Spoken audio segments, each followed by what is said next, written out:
parmi les chercheurs qui essaient de mesurer les impacts des technologies, ils ont découvert un phénomène intéressant qui s'appelle le NSD.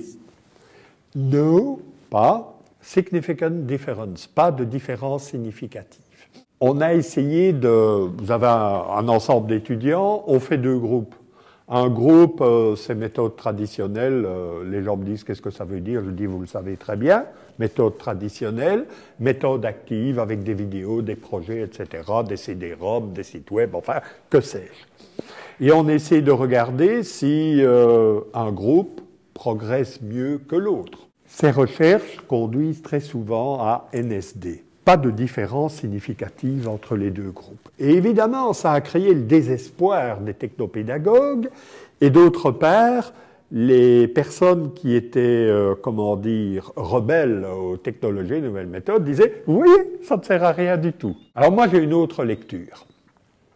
Cette autre lecture, c'est de dire que pour mesurer les effets de ces deux méthodes, ce qu'on met en place, ce sont des tests standardisés. Évidemment, c'est les mêmes tests pour les deux groupes. Et très souvent, ces tests se font sur la base de QCM. Qu'est-ce qu'on peut mesurer avec des QCM?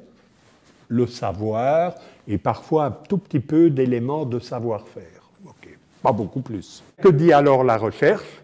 Elle nous dit que vous utilisiez les technologies ou pas, les connaissances que les étudiants acquièrent, connaissances au sens mémorisation, compréhension, sont les mêmes. Et pour moi, c'est un résultat fascinant. Parce qu'il y avait encore les grognons qui me disaient, vous voyez, avec les technologies, les étudiants ne sauront plus rien du tout. Ils se sont trompés.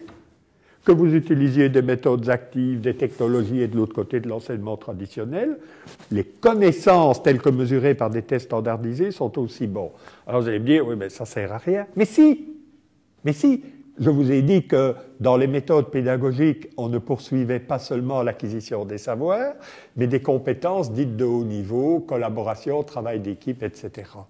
Le gros problème, voyez-vous, c'est que mesurer l'évolution de la compétence en esprit critique d'un étudiant entre septembre 2012 et juin 2013, on ne sait pas faire ça. On n'a pas d'outils pour faire ça. C'est le problème de la mesure en technopédagogie, c'est qu'au niveau des savoirs et de la compréhension, on mesure qu'il n'y a pas de différence et c'est une bonne chose.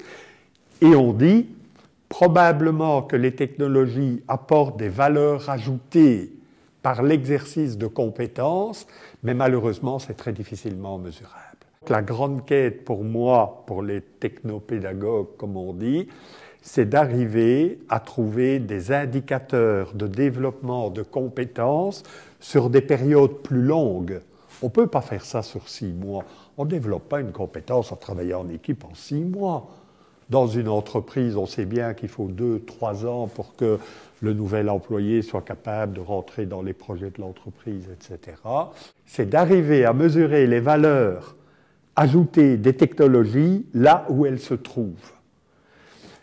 Mon hypothèse, que le là où elles se trouvent, c'est probablement dans les compétences dont nous avons parlé, mais c'est très difficilement accessible à la mesure. On parle toujours des MOOC et bon, oui, moi je trouve ça intéressant, c'est une belle opportunité pour faire d'autres choses en présence, j'ai expliqué ça, mais finalement c'est des cours en boîte, désolé de vous décevoir, mais moi j'appelle ça comme ça, mais malgré tout, le fait que vous ayez 20 000 étudiants, parfois 100 000 étudiants qui suivent le même cours et qu'on applique des techniques de ce qu'on appelle Learning Analytics, c'est-à-dire on suit les traces, on regarde par où les étudiants sont passés, on tient compte des assignments, des évaluations.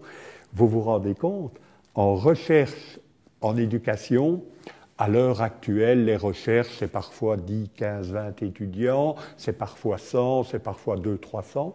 Et ici, on va avoir des cohortes de 10 000 étudiants venant de tous les pays du monde, donc ouverts à l'interculturalité, la manière dont on perçoit les concepts, etc. Et donc, pour moi, ça ouvre un champ très, très prometteur, surtout au niveau de la recherche sur l'apprentissage et de la recherche sur l'apprentissage avec les technologies.